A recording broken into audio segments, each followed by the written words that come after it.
ಭೀಮಾ ಕೊರಂಗ ವಿಜಯೋತ್ಸವ ಸಂದರ್ಭದಲ್ಲಿ 208ನೇ ವಿಜಯೋತ್ಸವವನ್ನು ಅದರಲ್ಲಿ ಈ ಭಾಗದಲ್ಲಿ ಪ್ರತಿ ವರ್ಷ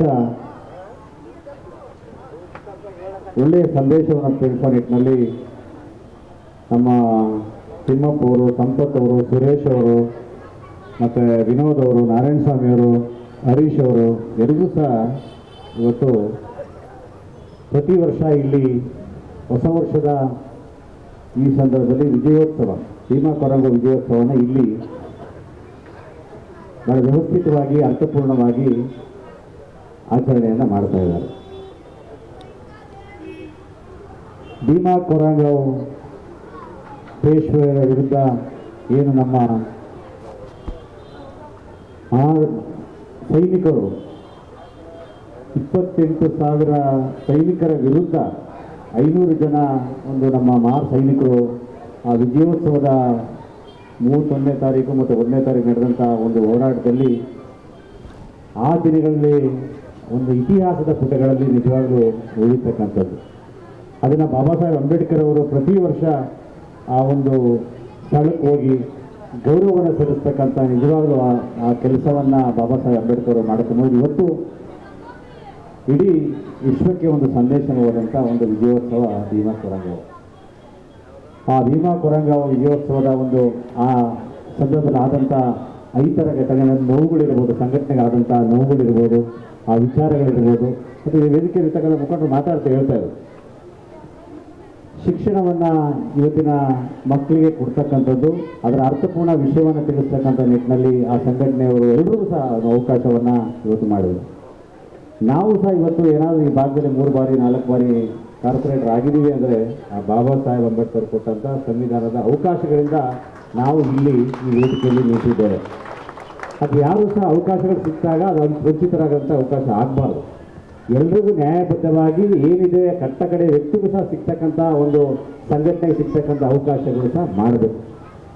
ಅದ್ರ ಜೊತೆಗೆ ಈ ಸಂಘಟನೆ ಸಹ ಇಲ್ಲಿ ಅಂಬೇಡ್ಕರ್ ಅವರ ಪ್ರತಿಮೆ ಆಗಬೇಕು ಅಂತಕ್ಕಂಥ ಹೋರಾಟವನ್ನು ಬಹಳ ವರ್ಷಗಳಿಂದ ಮಾಡಿಕೊಂಡು ಸಹ ಬರ್ತಾ ಇದೆ. ಅದು ಈಗ ಅವಕಾಶ ಅದು ಸಿಗ್ತಾ ಇದೆ. ನಿಮ್ಮಗಳ ಪ್ರತಿಫಲದಿಂದ ಇವತ್ತು ಗುಟ್ಟೆ ಗಣಪತಿ ದೇವಸ್ಥಾನದಲ್ಲಿ ಇವತ್ತು ಅದು ಮಂಜೂರು ಸಹ ಆಗಿದೆ. ಅದು ಶೀಘ್ರದಲ್ಲಿ ಪ್ರಾರಂಭವನ್ನು ಸಹ ಮಾಡಿದೆ. ನಿಮ್ಮ ಜೊತೆ ಸಹ ಎಲ್ಲರೂ ಚರ್ಚೆ ಮಾಡಿದ್ದಾರೆ. ಮತ್ತು ಅತಿ ಶೀಘ್ರದಲ್ಲಿ ಬಾಬಾ ಸಾಹೇಬ್ ಅಂಬೇಡ್ಕರ್ ಅವರ ಪ್ರತಿಮೆ ಇವತ್ತು ಅಲ್ಲಿ ಆಗ್ತಾ ಇದೆ. ಯಾಕಂದರೆ ಅದು ಪ್ರತಿಫಲ ನಿಮ್ಮಗಳ ಶ್ರಮ, ನಿಮ್ಮಗಳ ಹೋರಾಟ, ನಿಮ್ಮಗಳ ಇದರಿಂದ ಇವತ್ತು ಅಲ್ಲಿ ಅವಕಾಶಗಳು ಆಗಿದೆ, ಅನುದಾನ ಸಹ ಬಿಡುಗಡೆ ಆಗಿದೆ. ಮತ್ತು ಜೊತೆಗೆ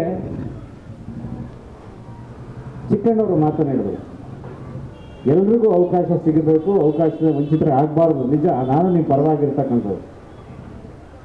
ಪರವಾಗಿರ್ತಕ್ಕಂಥವ್ರು ಯಾರಿಗೆ ಸಹ ಇಲ್ಲಿ ನಾನು ಕಂಡಾಗೆ ಇಲ್ಲಿ ನಮ್ಮ ತಂದೆಯವರು ಒಂದು ಸಣ್ಣ ಹೋಟ್ಲು ಇಟ್ಕೊಂಡು ಜೀವನ ಮಾಡಿದಂಥ ಸ್ಥಳ ಇದೆ. ಈ ಜಾಗದಲ್ಲಿ ಆ ದಿನಗಳಲ್ಲಿ ಸಾಕಷ್ಟು ಹಿರಿಯ ಹೋರಾಟಗಳ ಪಾಪ ಇದೆಲ್ಲ ಕೂತಿದ್ದಾರೆ. ಹಿಂದೆ ಎಲ್ಲ ಇನ್ನು ಕೆಲವು ಮುಂದೆ ಕೂತಿದ್ದಾರೆ, ಹಿಂದೆ ಇದ್ದಾರೆ, ಮತ್ತು ಕೆಲವರು ನಿಧನರಾಗಿದ್ದಾರೆ. ಕಮಲಾನಗರ ಕಟ್ಟಿದಂಥ ನಮ್ಮ ಬಿಜಿ ಗಂಗಾಧರವರು ಗೊತ್ತಿದೆ.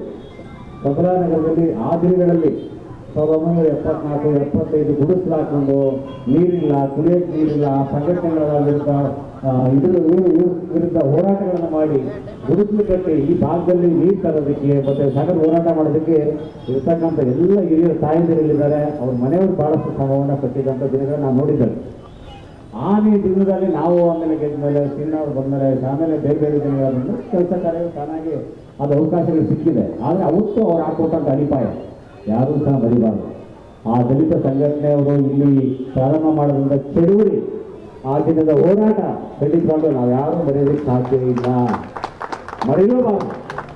ಇವತ್ತೇನಾದರೂ ಇಷ್ಟು ದೊಡ್ಡ ಮಟ್ಟದಲ್ಲಿ ಒಂದು ಕಟ್ಟಡಗಳು ಬಂದಿದೆ, ಇವತ್ತು ಇಲ್ಲಿ ಈ ಭಾಗದಲ್ಲಿ ಆಗಿದ್ರೆ ಅವರ ಶ್ರಮನೂ ಸಹ ಇದೆ.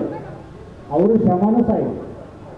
ಶ್ರಮ ಮತ್ತು ಇಲ್ಲಿ ಬದುಕನ್ನು ಕಟ್ಕೊಳ್ಳೋಕ್ಕೆ, ಆ ದಿನಗಳಲ್ಲಿ ಬದುಕನ್ನು ಕಟ್ಕೊಳ್ಳೋದಕ್ಕೆ ಇಲ್ಲಿ ಬಂದು ಸಣ್ಣ ಗುಡಿಸಲು ಹಾಕೊಂಡು ಇಲ್ಲಿ ದೇವರಾಜ್ ಅರಸು ಆ ಕಾಲದಲ್ಲಿ ಇರ್ಬೋದು, ರಮೇಶ್ ಅವರು ಕೊಟ್ಟಂಥ ಆ ದಿನಗಳಲ್ಲಿರ್ಬೋದು, ಸಾಕಷ್ಟು ಶ್ರಮ ಈ ಭಾಗದಲ್ಲಿರ್ತಕ್ಕಂಥ ಆ ಜನಗಳ ಶ್ರಮ ಇದೆಯಲ್ಲ, ನಿಜವಾಗ್ಲೂ ಹಿರಿಯ ತಾಯಂದಿರಿದ್ದಾರೆ, ಇಲ್ಲಿ ಹಿರಿಯ ಜೀವಗಳಿದ್ದಾರೆ, ಸಾಕಷ್ಟು ಅವರೆಲ್ಲ ಪ್ರತಿಫಲ ಇದೆಯಲ್ಲ, ನಿಜವಾಗ್ಲೂ ಅದು ವಿಜಯೋತ್ಸವ ನಾವು ಏನು ಆಚರಣೆ ಮಾಡ್ತಾ ಇದ್ದೀವಿ ಇವತ್ತು ಭೀಮಾ ಕೊರಂಗ ವಿಜಯೋತ್ಸವದ ಅರ್ಥಪೂರ್ಣವಾದಂಥ ಕಾರ್ಯಕ್ರಮವನ್ನು ನಾವು ಇವತ್ತು ಇಲ್ಲಿ ಆಚರಣೆ ಮಾಡ್ತಾ ಇದ್ದೇವೆ. ಇನ್ನು ಇದು ಪ್ರತಿ ವರ್ಷವೂ ಸಹ ಇನ್ನೂ ಹೆಚ್ಚಿನ ರೀತಿಯಲ್ಲಿ ಆಚರಣೆ ಮಾಡಿ ಅದಕ್ಕೆ ಎಲ್ಲ ರೀತಿಯ ಸಹಕಾರವನ್ನು ನಾವು ಕೊಡ್ತೇವೆ. ನಿಮ್ಮ ಜೊತೆ ನಾವಿರ್ತೇವೆ, ವೇದಿಕೆಯಲ್ಲಿರ್ತಕ್ಕಂಥ ಎಲ್ಲರೂ ಸಹ ನಿಮ್ಮ ಜೊತೆ ನಾವಿರ್ತೇವೆ ಅಂತಕ್ಕಂಥ ಮಾತನ್ನು ಹೇಳ್ತಾ ಈ ಒಳ್ಳೆಯ ಒಂದು ಕಾರ್ಯಕ್ರಮವನ್ನು ಇಲ್ಲಿ ಆಯೋಜನೆ ಮಾಡಿ ಅದರಲ್ಲೂ ಎಲ್ಲರೂ ಒಟ್ಟಾಗಿ ಈ ಒಂದು ಸಂಘಟನೆಯಲ್ಲಿ ಎಲ್ಲರೂ ಸೇರಿ ಈ ಒಂದು ಕಟ್ಟಕಡೆಗಡೆ ವ್ಯಕ್ತಿಗೂ ಏನು ಸಮ ಸಮಾಜವನ್ನು ನಿರ್ಮಾಣ ಮಾಡಬೇಕು ಅಂತಕ್ಕಂಥ ನಿಮ್ಮ ಒಂದು ಪಣ ಇದೆಯಲ್ಲ, ಆ ಪಣದ ಜೊತೆ ನಾವಿರ್ತೇವೆ ಅಂತಕ್ಕಂಥ ಮಾತನ್ನು ಈ ಸಂದರ್ಭದಲ್ಲಿ ಹೇಳಿ ನಿಮ್ಮೆಲ್ಲರಿಗೂ ಸಹ ಈ ಸಂದರ್ಭದಲ್ಲಿ ಮತ್ತೊಮ್ಮೆ ಹೊಸ ವರ್ಷ ಹಾಗೂ ಭೀಮಾ ಕೊರೆಂಗ ವಿಜಯೋತ್ಸವದ ಶುಭಾಶಯಗಳನ್ನು ತಿಳಿಸಿ ನನ್ನ ಮಾತಿಗೆ ವಿರಾಮ ಹೇಳ್ತಾರೆ. ಜೈ ಹಿಂದ್, ಜೈ ಭಾರತ್.